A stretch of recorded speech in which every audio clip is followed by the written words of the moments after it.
शिवसेना नेते माजी मंत्री विजय शिवतारे आता आपल्या सोबत आहेत. सर, तुम्ही काल ज्या पद्धतीने शरद पवार किंवा अजित पवारांवरती टीका केली या सगळ्या जिल्हा परिषदेच्या प्रचारादरम्यान, त्यावेळी तुम्ही जेजुरीच्या एकूण निधी संदर्भात, देवस्थानाला निधी संदर्भात तुम्ही भाष्य केलेलं आहे. काय नेमकं तुम्हाला या सगळ्याच्या संदर्भात शरद पवारांवरती अजित पवारांवरती भाष्य करायचं होतं? नाही, तो टीकेचा प्रकार नव्हता, ते वास्तव मी मांडलं होतं. असं आहे की 4 वेळा पवारसाहेब मुख्यमंत्री होते, 5 वेळा अजितदादा उपमुख्यमंत्री होते. त्यांच्या मुख्यमंत्रीपदाच्या आणि उपमुख्यमंत्रीपदाच्या काळामध्ये अख्ख्या महाराष्ट्रात अनेक देवस्थानांना शेकडो कोटी रुपये दिले गेले. गजानन महाराज शिर्डीपासून सर्व अगदी पंढरपूर परिसर, परंतु संपूर्ण महाराष्ट्राचं कुलदैवत असणाऱ्या खंडोबाचा बाकी यांना विसर पडला होता. आणि म्हणून माझं म्हणणं होतं की जसं बारामतीपेक्षा 2 वेळा तुम्हाला आम्ही जास्त मतं देऊन मोठं करण्याचा प्रयत्न केला, परंतु या पुरंदरच्या स्वाभिमानी जनतेला तुम्ही जसं फसवलं होतं तसं देवांनाही फसवलं आणि तो विकास आराखडा केला नव्हता.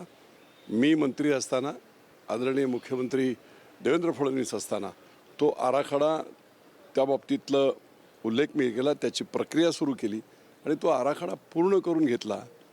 दुर्दैवाने 2019 साली महाविकास आघाडीचं सरकार आलं आणि तो आराखडा 349 कोटीचा सडवला यांनी. रोहित पवार बोलतायत की अजितदादांनी तो मंजूर केला. इतकं खोटं कसं बोलाल तुम्ही? 2.5 वर्ष महाविकास आघाडीचं सरकार असताना हे झालं नाही. सुदैवाने 2022 साली नामदार एकनाथराव शिंदे यांनी उठाव केला आणि आमचे नेते नामदार एकनाथराव शिंदे मुख्यमंत्री झाले. त्यावेळेस हा आराखडा पुढे आणून त्याला मंजुरी दिली गेली आणि 109 कोटी वितरित केले गेले. त्याच दिवशी रोहित पवार, जरा माहिती घ्या, त्यावेळेस अजितदादा पवार हे सत्तेत नव्हते, ते नंतर आले. त्यावेळी ही मंजुरी कोणी दिली तर ते एकनाथराव शिंदे आणि देवेंद्र फडणवीस यांनी दिली. 109 कोटी वितरित देखील केले गेले. नंतर 2-4-5 महिन्यानंतर तुम्ही आल्यानंतर निश्चितपणे त्याच्या सगळ्या प्रक्रिया करत भूमिपूजन जेव्हा केलं त्यावेळेस अजित पवार सत्तेत आले होते. राज्याचा पहिला मुख्यमंत्री जो सत्तेत असताना मल्हारी मार्तंडाचं खंडोबाचं दर्शन घ्यायला आले होते, त्यांच्यावर हे दोन्ही मुख्यमंत्री होते आणि तिथे भूमिपूजन झालं. हे वास्तव आहे. आता ते या सगळ्या संदर्भात रोहित पवार असं देखील म्हणतात की तुम्ही ज्या मतदारसंघाचं प्रतिनिधित्व करतायत, जवळपास 4 वेळा तुम्ही आमदार मंत्री राहून राहिलेले, तरी देखील मतदारसंघाचा विकास तुम्हाला करता आलेला नाही, असं रोहित पवारांचं म्हणणं आहे. रोहित पवार, तुमच्या बारामती लोकसभा मतदारसंघामध्ये 50 वर्ष सत्ता आहे. माझ्या माळशिरस गावात, पुरंदरचं शेवटचं गाव माळशिरस, तिथे 3,500 एकर ऊस आहे. आज जिथे प्यायला पाणी नसायचं त्या पिसर्वेमध्ये आज 3,000 एकर ऊस आहे. टेकवडीसारखं गाव, ह्या बारामतीला लागून असणाऱ्या गावांमध्ये 2-2 कोटीचे शेतकऱ्यांचे बंगले झाले आहेत. रोहित पवारांना मला सांगायचं आहे की तुम्ही बारामतीच्या या पुरंदरच्या बाउंड्रीवर असणारी तुमची गावं आजही बकाल आहेत, आजही दुष्काळी आहेत. त्यावेळेस आता म्हणजे लोकसभेच्या दरम्यान मी हे मांडला होता की निरेमधून वाहून जाणारं पाणी करेमध्ये टाकलं आणि ते उचलून सुपा परगण्यांनी त्या 29 गावांना दिलं तर हा प्रकार होऊ शकतो. नदीजोड प्रकल्प तुम्हाला 50 वर्ष ते सुचलं नव्हतं, ते बापूंनी केलं. आणि माझ्या मतदारसंघाबद्दल तुम्ही बोलूच नका. आंतरराष्ट्रीय विमानतळ, पुरंदर उपसा, गुंजवणीचं पाणी 16 वर्ष तुमच्याच्याने ते पूर्ण झालं नव्हतं. गल्लीपासून दिल्लीपर्यंत सत्ता असताना ते मी पूर्ण केलं. पाईपलाईनच्या ऑर्डर दिल्या, त्याच्यामध्ये सुद्धा तुम्ही घोटाळे केले होते. म्हणजे 2019ला जेव्हा महाविकास आघाडीचं सरकार, 20 जुलै 2020ला मूळ दुष्काळी भागातून जाणारी मी केलेली त्या तत्कालीन पाईपलाईन, म्हणजे तोंडल, परिंचे, माहूर, हरणी, वाल्हे आणि वाल्ह्याच्या बारावाड्या सकट राखेला जाणारी पाईपलाईन भ्रष्टाचार करून तुम्ही ती बदलली आणि ती खालून कुडून टाकली जेऊर आणि माणकीमधून राखेला. 300 कोटी वाचवण्याचा प्रयत्न केला आणि भ्रष्टाचार तुम्ही करत होता. वाल्हेकर जनता आणि वाल्हेकर शेतकऱ्यांनी निश्चितपणे प्रचंड मोठं काम केलं, त्याला विरोध केला.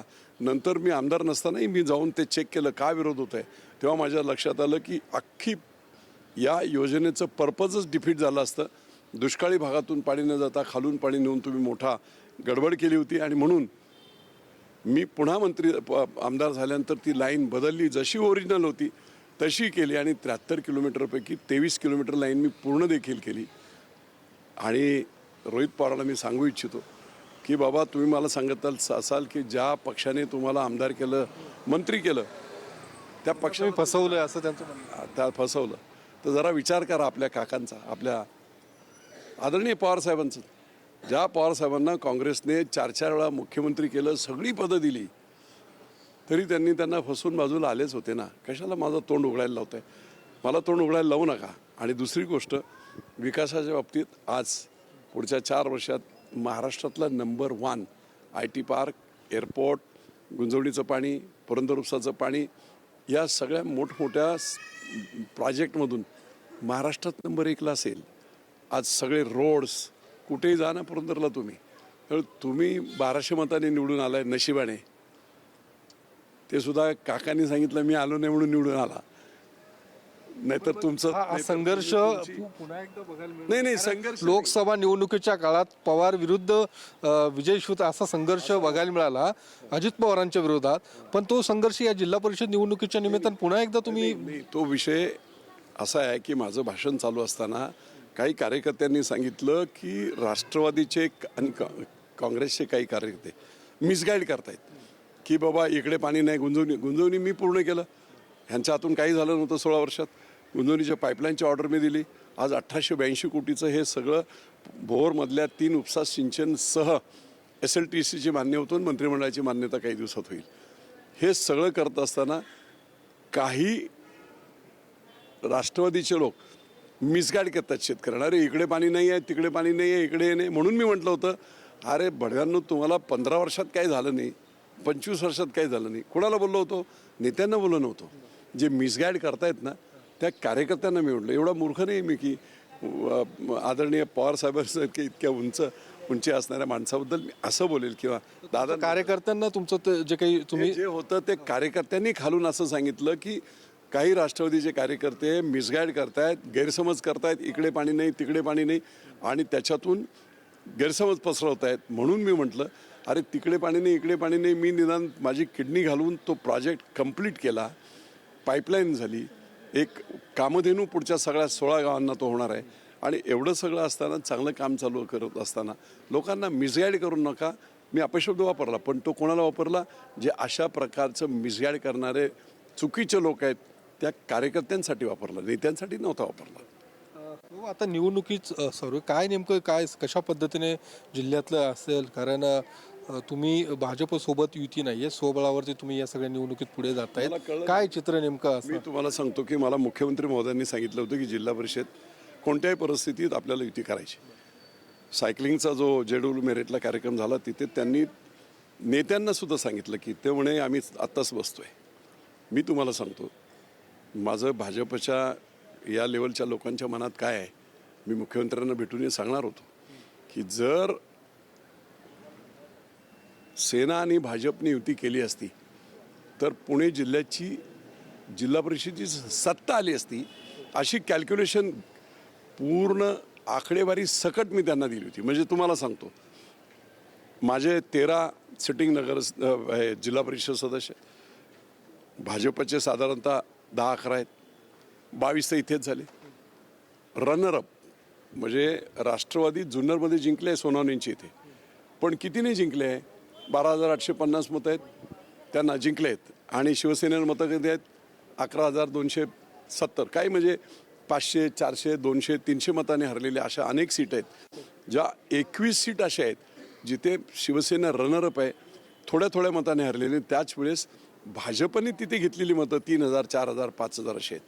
त्यामुळे आपण दोघे जर एकत्र झालो तर राष्ट्रवादीचे लोक हरतील हे कॅल्क्युलेशन लेखी नावांसकट, मतदारसंघासकट मी मोहळांना दिलं, मी चंद्रकांत दादांना दिलं. मी तिथे त्यावेळेस राजेश पांडे होते, त्यावेळेस तुमचे राहुल. नेमकी अडचण काय आली, कशामुळे? हे सगळं असताना जर सत्ता येईल एवढं चित्र क्लिअर कट लेखी आकडेवारींसकट दिलेलं असताना जर ते रिस्पॉन्स देत नसतील तर त्यांच्या मनात काय आहे मला माहीत नाही. पण 1000% मी सांगतो, जो प्रपोजल मी दिलं होतं त्या प्रपोजलने पुणे जिल्ह्याची सत्ता भाजप सेनेकडे आली असती.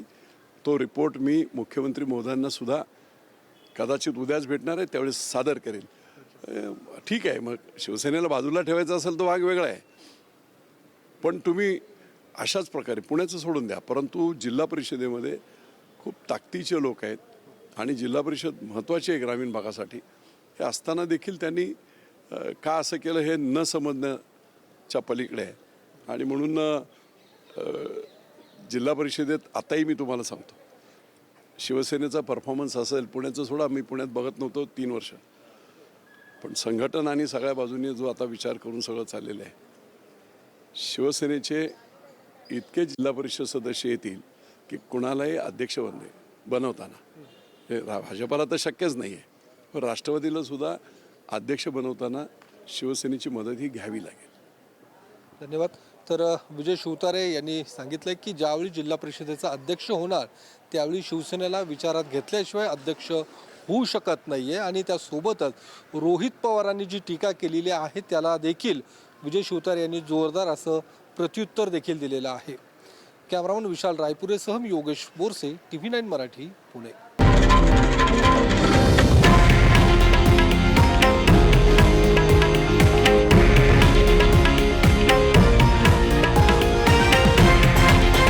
हे आहे देशातील नंबर 1 न्यूज नेटवर्क आणि आपण पाहत आहात TV9 मराठी, एकमेव.